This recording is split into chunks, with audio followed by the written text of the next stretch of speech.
PPG dalam jabatan, batch 3, bidang studi pendidikan agama Islam di LPTK UIN Salatiga. Pada hari ini kami akan melaksanakan uji kinerja di SMK Tamtama 2 Sidarja. Selamat menyaksikan.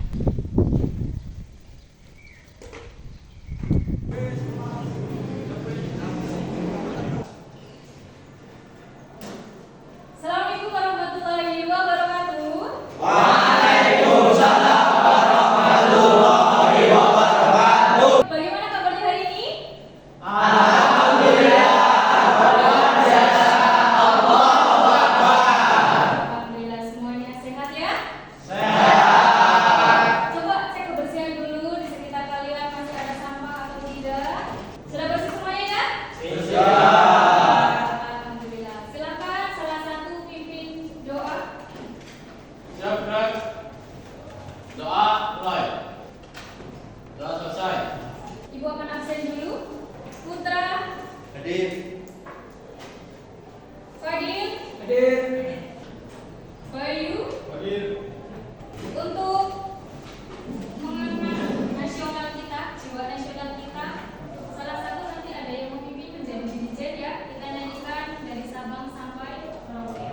Dari Sabang sampai Merauke, itulah Indonesia. Indonesia tanah airku, Indonesia. Hari ini kita akan membahas tentang menjalani hidup manfaat penuh dengan manfaat atau menghindari perilaku mazmumah. Minggu kemarin kita sudah membahas tentang apa ya? Ya, su'arbul iman. Oke. Apa itu tentang su'arbul iman? Sama buliman yaitu cabang-cabang iman, sebenarnya ada 77 cabang. Dan dari 77 itu kita kemarin membahas 3, yaitu cabang iman yang berhubungan dengan hati dan yang berhubungan dengan lisan serta berhubungan dengan anggota tubuh. Ya, betul sekali ya. Kemarin kita sudah membahas ada su'arbul iman atau cabang-cabang iman yang di situ totalnya itu ada 77 cabang ya, yang dibagi ada 3 cabang iman yang berhubungan dengan hati, yang berhubungan dengan lisan, dan yang berhubungan dengan anggota tubuh. Nah, dari sini nanti kita akan membahas tadi tentang menghindari perilaku mazmumah ya. Yang tujuan pembelajaran yang pertama adalah peserta didik mampu menjelaskan pengertian akhlak mazmumah ya. Lalu peserta didik mampu mengidentifikasi bentuk perilaku berfoya-foya, perilaku ria dan sum'ah, hasad dan takabur. Lalu di situ juga peserta didik mampu menganalisis dampak negatif dari akhlak mazmumah dalam kehidupan pribadi dan sosial. Selanjutnya yang terakhir adalah peserta didik mampu mengaplikasikan menghindari perilaku mazmumah melalui contoh tindakan nyata baik di sekolah maupun di rumah. Ibu mau tanya dong, apa sih itu akhlak mazmumah? Ada yang tahu? Ya, silakan. Akhlak mazmumah adalah akhlak yang tercela. Iya, betul sekali. Akhlak mazmumah adalah akhlak yang tercela. Sedangkan lawan katanya apa ya? Ayo Bu. Oke. Akhlak mahmudah yaitu akhlak yang terpuji. Betul sekali. Sebelum nanti kita ibu sedikit akan ada motivasi ya untuk kalian. Kita bisa belajar dari sebuah botol, ya. Mungkin kalian pernah dengar ini ya. Nah, dari botol itu ternyata tergantung dengan isinya. Manusia bisa diibaratkan dengan botol itu. Bagaimana tergantung dengan isinya itu. Contohnya, kalian beli botol itu isinya dengan air mineral. Harganya ada harganya? Biasanya berapa harganya? 3.000. Ketika kalian botol itu isinya adalah jus, harganya berapa? 5.000 sampai 10.000. Iya kan?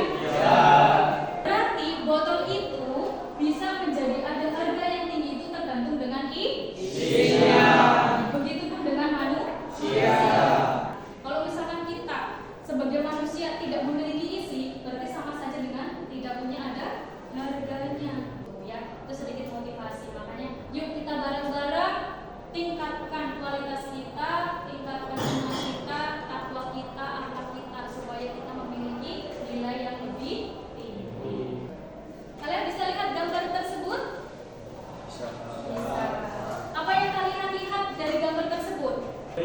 gambar yang tertera pada papan tulis itu seperti orang yang mencerminkan sifat foya-foya Bu atau menghamburkan uang. Nah, ini yang pertama akan kita bahas itu adalah berfoya-foya, menghindari sifat berfoya-foya.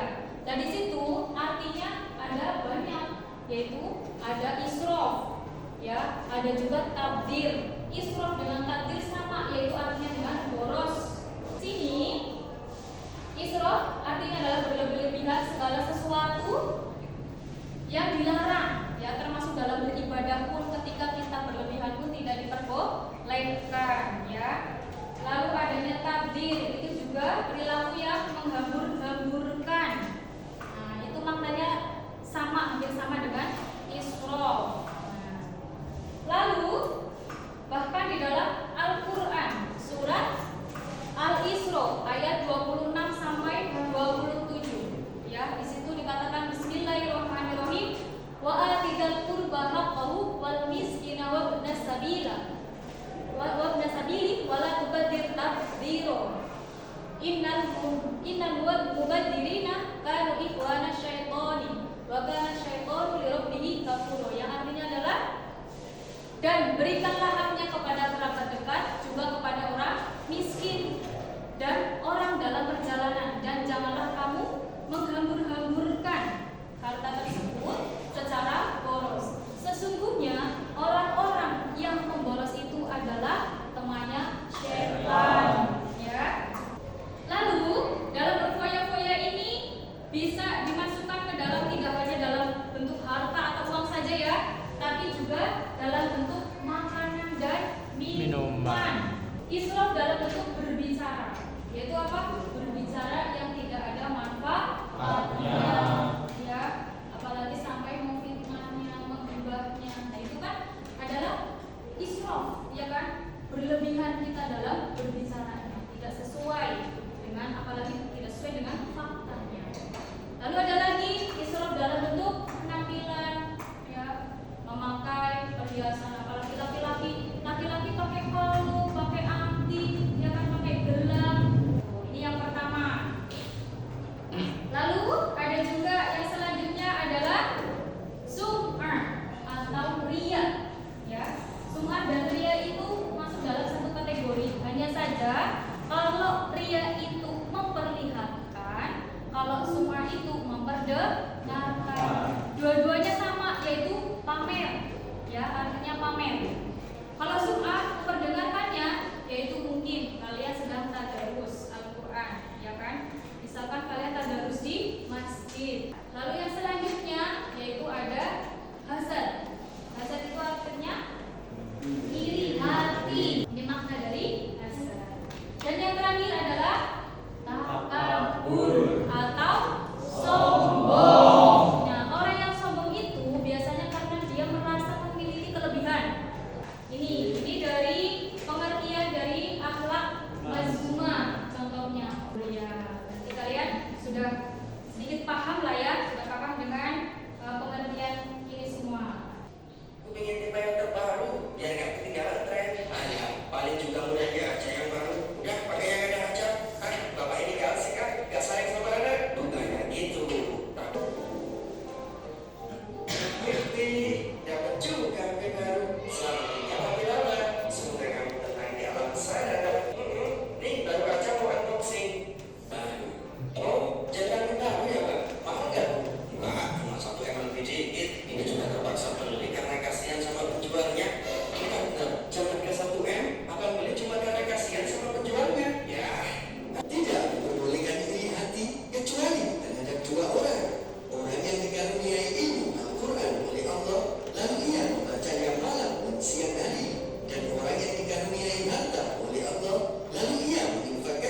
Assalamualaikum warahmatullahi wabarakatuh. Waalaikumsalam warahmatullahi wabarakatuh.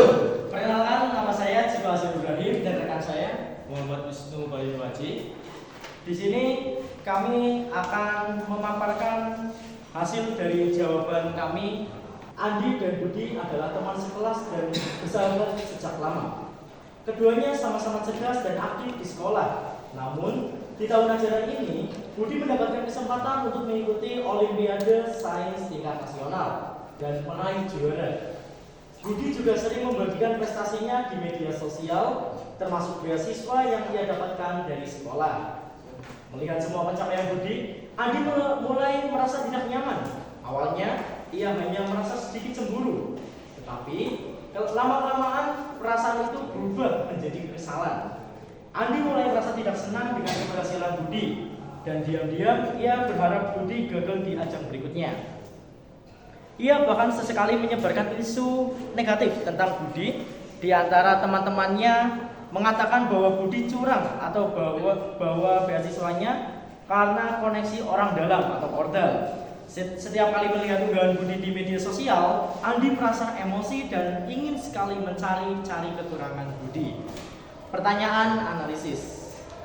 Identifikasikanlah tanda-tanda atau perilaku yang menunjukkan sifat hasad dari dalam diri Andi.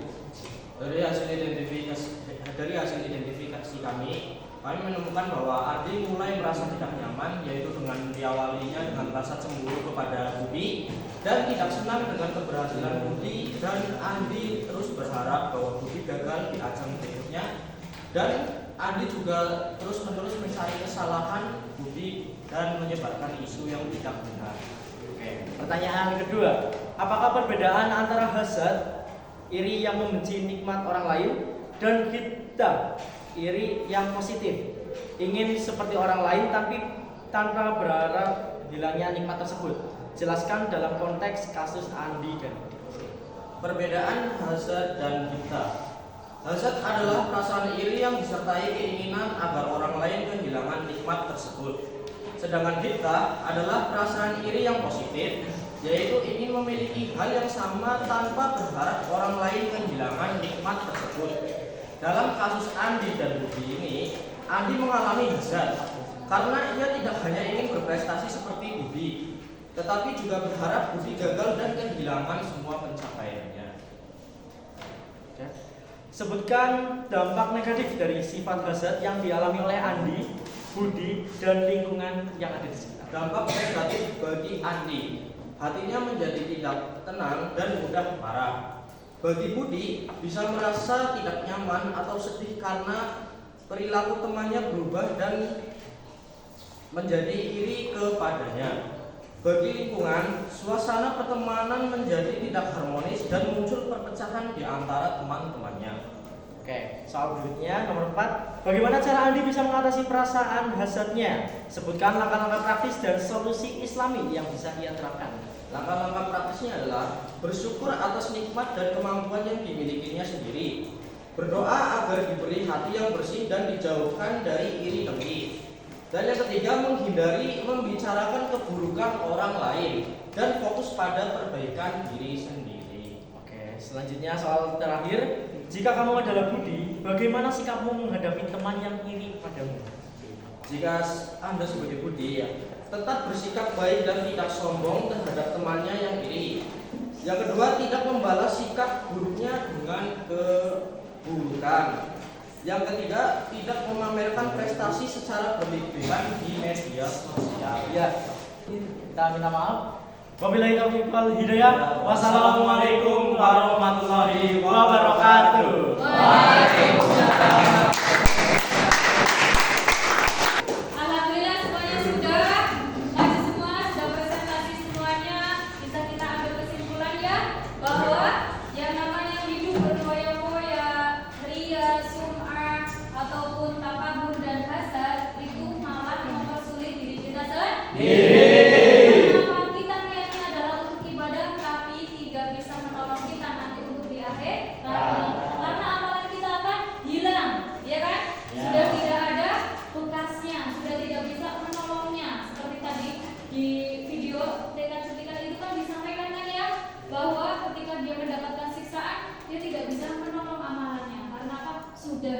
sudah terhapuskan ya. Semoga kita selalu terhindar dari yang namanya akhlak mazmumah. Kita selalu ingat terhadap Allah ya. Itu kesimpulan dari materi hari ini.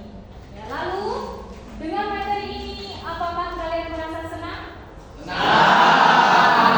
Apakah kalian mendapatkan manfaatnya? Coba salah satu ada yang menyampaikan manfaatnya apa saja sih? Saya Bu. Oke, boleh Ciko. Silahkan Ciko. Oke, manfaat dari pertemuan hari ini atau pembelajaran hari ini yaitu kita dapat mengetahui lebih dalam akhlak mazmumah yang dimana diantaranya yaitu ada berfoya-foya, terus juga ada iri, dengki, juga ada takabur, dan satu lagi yang tidak kalah penting yaitu sum'ah. Terus juga dimana akhlak mazmumah itu ketika tadi sudah dijelaskan ketika dilakukan oleh suatu orang itu sangat merugikan orang lain juga merugikan diri sendiri. Iya. Apa